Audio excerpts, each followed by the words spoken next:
Bismillahirrahmanirrahim. Assalamualaikum warahmatullahi wabarakatuh. Waalaikumsalam warahmatullahi wabarakatuh. Pertama-tama saya ucapkan terima kasih kepada Ibu Nenek Sudaryati DMM sebagai dosen pengampu MK Kota Senaran, kemudian kepada teman-teman yang telah hadir pada pertemuan ini. Di sini perkenalkan nama saya Adam. Saya menjadi moderator untuk kelompok 3. Untuk mempersingkat waktu, marilah kita dengarkan kelompok 3 untuk memaparkan materi PPT dari konsep dan teori perbankan. Kepada kelompok 3 dipersilakan. A. Teori dan sistem perbankan. Pada hakikatnya, bank adalah salah satu perusahaan bergerak di bidang keuangan yang memiliki aktivitas untuk menghimpun dana masyarakat yang kemudian dikelola menjadi bentuk simpanan. Miskin pada 2008 menjelaskan bank sebagai lembaga keuangan yang menemani dan memiliki wewenang untuk membuat tabungan berjangka. Begitu juga Abdurrahman pada tahun 2014 yang menyatakan bahwa bank adalah penyediaan sebagai jasa yang diantaranya memberikan pinjaman, mengedarkan dan mengawasi mata uang, tempat menyimpan benda berharga, memberikan pembiayaan bagi perusahaan dari skala kecil hingga besar. Dengan demikian, Raymond pada tahun 1950 menyimpulkan bahwa bank merupakan perusahaan yang bergerak di bidang keuangan karena memiliki kegiatan inti dan fungsi, yaitu yang pertama, menyimpan berbagai bentuk dana dari masyarakat, 2. Memberikan dan menyediakan berbagai jasa guna melengkapi dan memenuhi kebutuhan masyarakat dalam kegiatan perdagangan. Yang ketiga, menyalurkan dana melalui sistem kredit kepada masyarakat untuk mengembangkan usaha atau hal-hal yang berhubungan dengan kepentingan pribadi masyarakat. Beberapa poin penting dalam teori dan sistem perbankan meliputi: yang pertama, intermediasi keuangan, sistem keuangan, regulasi dan pengawasan, moneter dan kebijakan fiskal, inovasi finansial, dan yang terakhir peran sosial. B. Sistem dan kebijakan perbankan di Indonesia. Sistem dan kebijakan perbankan di Indonesia mencakup sejumlah elemen yang diatur oleh pemerintah dan otoritas keuangan, terutama Bank Indonesia sebagai bank sentral dan otoritas jasa keuangan atau OJK sebagai lembaga pengawas. Sistem dan kebijakan perbankan di Indonesia terus berkembang sesuai dengan kondisi ekonomi dan perubahan global. Pemahaman yang kuat tentang peraturan, kebijakan, dan peran lembaga-lembaga seperti BI dan OJK adalah penting bagi pemangku kepentingan dalam sektor perbankan, termasuk bank, nasabah, dan investor. Berikut adalah beberapa poin kunci dalam sistem dan kebijakan perbankan di Indonesia. Yang pertama, bank sentral. Yang kedua, otoritas jasa keuangan. Yang ketiga, peraturan perbankan. Yang keempat, sistem pembayaran. Yang kelima, institusi keuangan. Dan yang terakhir, kebijakan fiskal. C. Konsep dan teori perbankan syariah. Bank unik karena kewajibannya uang kertas dan koin atau BS, bank sentral dan deposito, dianggap sebagai alat pembayaran atau alat tukar yang merupakan definisi uang. Jadi sederhananya, 3 BS, SBS atau dipegang oleh sektor swasta dan bank domestik. Karena itu, bank dapat menciptakan uang tambahan saat dibutuhkan oleh individu, bisnis, dan pemerintah. Fitur unik ini ditambah dengan struktur neracanya, menempatkan bank pada posisi unik dengan cara lain. Bank pada dasarnya tidak stabil, dan oleh karena itu memerlukan pengaturan dan pengawasan yang kuat. Sektor bank swasta memainkan peran penting dalam sistem keuangan dan ekonomi real, yang akan dilanjutkan oleh saudara Irfan. Baik, selanjutnya di pengawasan berbasis risiko. Pengawasan berbasis risiko adalah pendekatan dalam manajemen yang fokus pada identifikasi, evaluasi, dan pengelolaan risiko-risiko yang dapat mengaruhi tujuan organisasi. Pendekatan ini membantu organisasi untuk lebih efektif dalam mengidentifikasi, menghindari, atau mengurangi dampak risiko yang dapat mempengaruhi pencapaian tujuan mereka. Dengan berfokus pada risiko yang paling signifikan, organisasi dapat mengalokasikan sumber daya dengan lebih baik untuk melindungi aset dan reputasi mereka. Selanjutnya, beberapa poin penting terkait pengawasan berbasis risiko. 1. Identifikasi risiko. 2. Penilaian risiko. 3. Perencanaan pengawasan. 4. Pelaksanaan pengawasan. 5. Pelaporan dan rekomendasi. 6. Evaluasi risiko. 7. Pengelolaan risiko. 8. Monitoring dan pengawasan berkelanjutan. Dan yang terakhir, penyesuaian.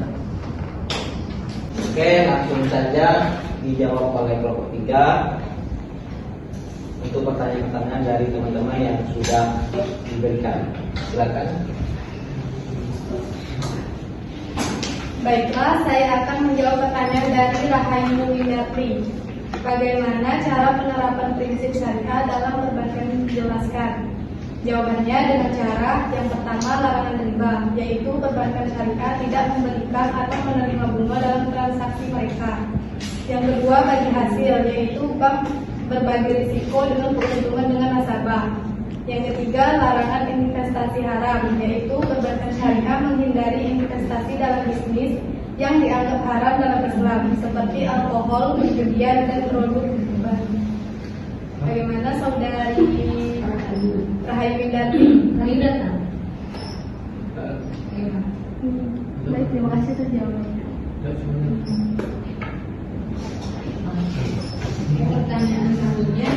Pertanyaan selanjutnya dari Naza Nazila. Pertanyaannya, sistem perbankan seperti apa yang diterapkan di Indonesia? Jawabannya, terdapat dua jenis sistem perbankan yang beroperasi, yaitu yang pertama sistem perbankan konvensional seperti tabungan, deposito, dan pinjaman dengan bunga. Sistem ini tidak terikat pada prinsip-prinsip syariah. Yang kedua, sistem perbankan syariah seperti tabungan syariah, pembiayaan berdasarkan prinsip bagi hasil, dan investasi yang menghindari sektor-sektor yang dianggap haram dalam Islam. Bagaimana saudari Naza Nazira? Baik, terima kasih.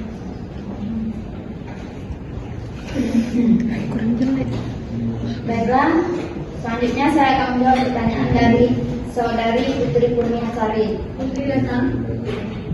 Pertanyaannya, sebutkan apa saja yang menjadi dasar hukum perbankan syariah di Indonesia.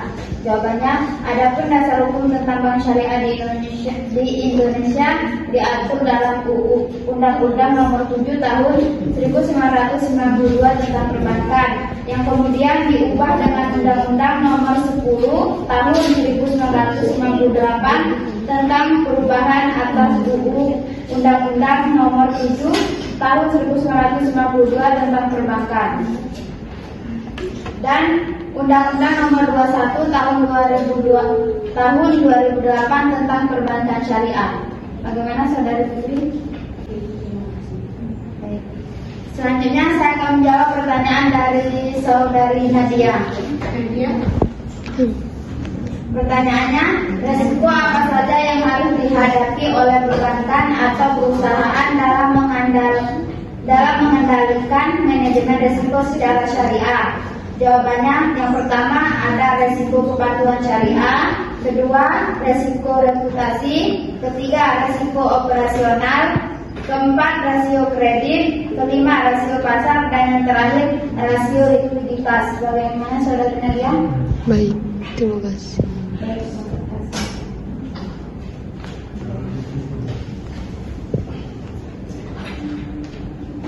Baik, untuk pertanyaan selanjutnya dari saudara Irfan. Yaitu pertanyaannya, bagaimana peran perbankan dalam perekonomian Indonesia?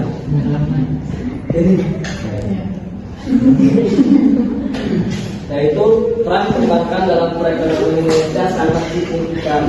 Mereka merupakan tulang punggung sistem keuangan yang mendukung pertumbuhan ekonomi, distribusi dana, dan stabilitas finansial di negara ini.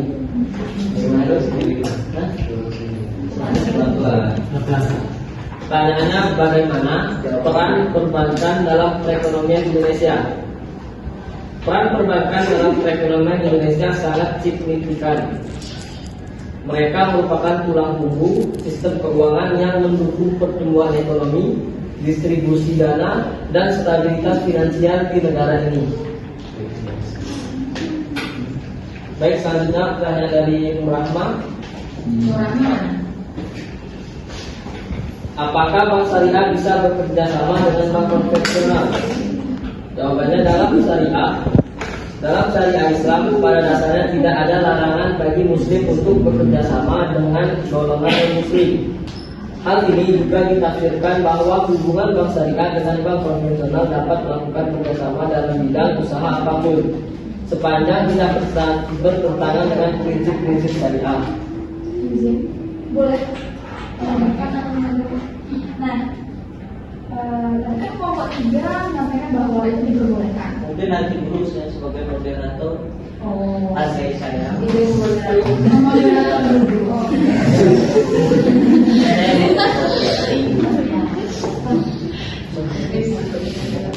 Mungkin nanti selesai kelompok tidak menjawab boleh menanggapi ya.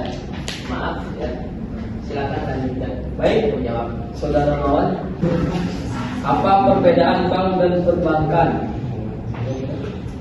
Bank adalah mencakup aspek kelembagaan. Pada beberapa buku perbankan terdapat beberapa pengertian ataupun definisi bank. Sedangkan perbankan adalah segala sesuatu yang menyangkut tentang bank, mencakup kelembagaan, kegiatan usaha, serta cara dan proses melaksanakan usahanya. Baiklah, terima kasih kepada kelompok 3 yang menjawab pertanyaan. Oke, kita kembalikan kepada audiens yang tadi dari kelompok berapa punya kan? 7. Silakan menyampaikan sanggahannya. Kelompok 3 untuk menjawab. Ya, silakan dari kelompok berapa? Yang mau membantu menjawab ya. Ya, silakan.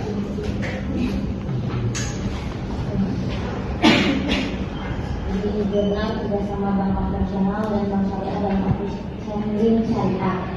Penggunaannya dari Teguh Hanbiboro YN Purwokerto. Handling syariah terlaksana karena adanya peraturan Bank Indonesia yang memperkenalkan operasional transaksi untuk bank syariah yang dilakukan di bank konvensional yang sudah mempunyai unit usaha syariah di kantor pusatnya. Melihat bentuk kegiatan transaksi ini dapat dilihat adanya suatu bentuk kerjasama antara bank konvensional di satu sisi memperkenalkan kepada bank syariah, di sisi lain melakukan kegiatan dengan melakukan kegiatan operasional serta transaksi dengan skim syariah di bank konvensional. Ini channeling syariah. Situ. Iya, channeling.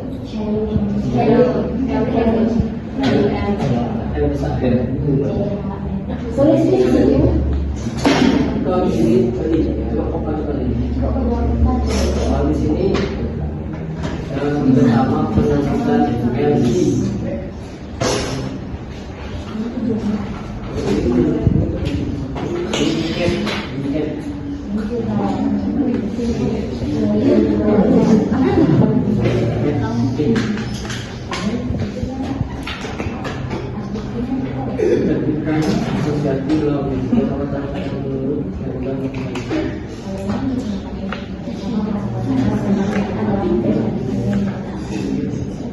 Ini diskusi berdua.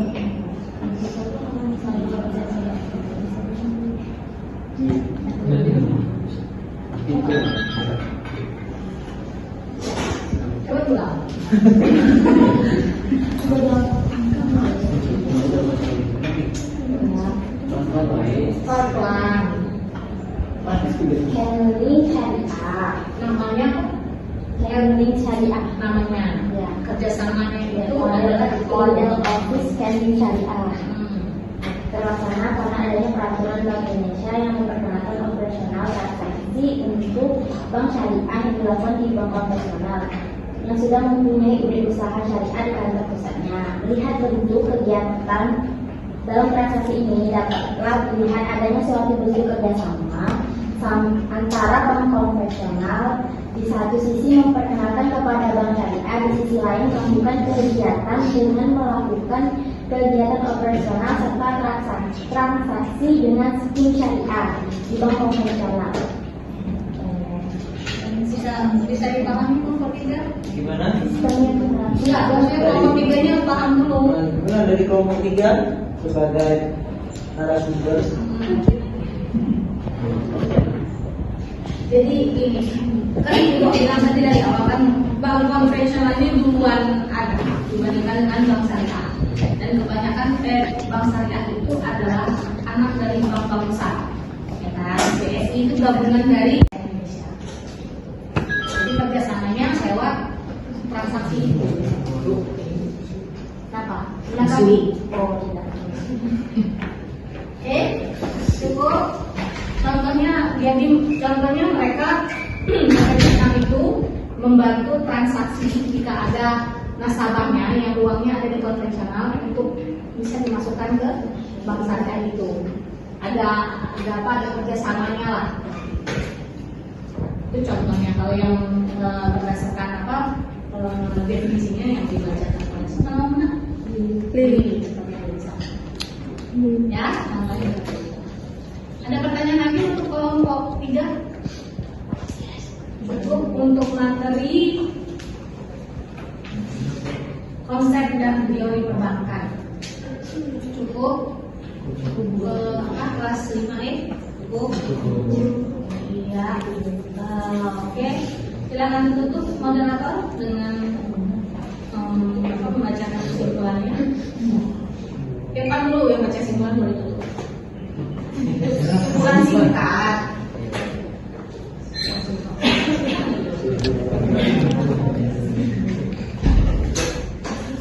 Baik, dari makalah tadi dapat disimpulkan bahwasanya bank konvensional itu berbeda dengan bank syariah.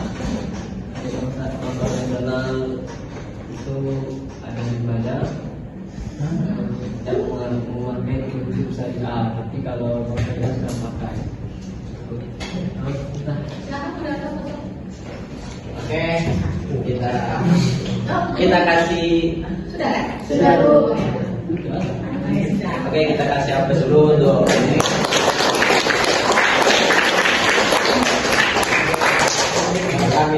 Kita ucapkan terima kasih kepada pemateri yang telah menjabarkan tentang konsep dan teori perbankan. Saya sebagai moderator berdiri. Saya akhiri. Wabillahi taufiq wal hidayah. Assalamualaikum warahmatullahi wabarakatuh.